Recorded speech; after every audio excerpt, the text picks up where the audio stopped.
Terima kasih saudara, Anda masih menyaksikan Kompas Malam. Selain perdebatan, sidang sengketa Pilpres hari ini juga diwarnai beberapa teguran yang dilontarkan Ketua Mahkamah Konstitusi Soehartoyo di tengah sidang. Soehartoyo menegur Ketua Bawaslu Rahmat Bagja yang diduga tertidur. Pilkada dan pemilu. Momen ini terjadi ketika tim hukum Prabowo Gibran rampung memaparkan materinya. Hakim pun mempersilakan pemohon serta KPU dan juga Bawaslu untuk bertanya.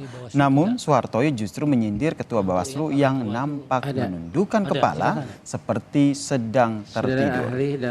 Ini kedua kalinya saudara Rahmat Bagja kena tegur Soehartoyo karena mengantuk saat sidang. Dinamis ya. Pada mulanya memang Mahkamah Konstitusi menyatakan KPU dari Bawaslu tidak ngantuk ya Pak Ketua itu? Ada, silakan. Ada. Teguran di tengah sidang juga dilontarkan Ketua MK Soehartoyo kepada tim hukum Anies Muhaimin. Di tengah penjelasan ahli, Soehartoyo melihat salah satu anggota tim hukum ini menggunakan kacamata hitam meski di dalam ruang sidang. Soehartoyo pun meminta penjelasan dari anggota tim hukum tersebut yang mengaku sedang sakit mata.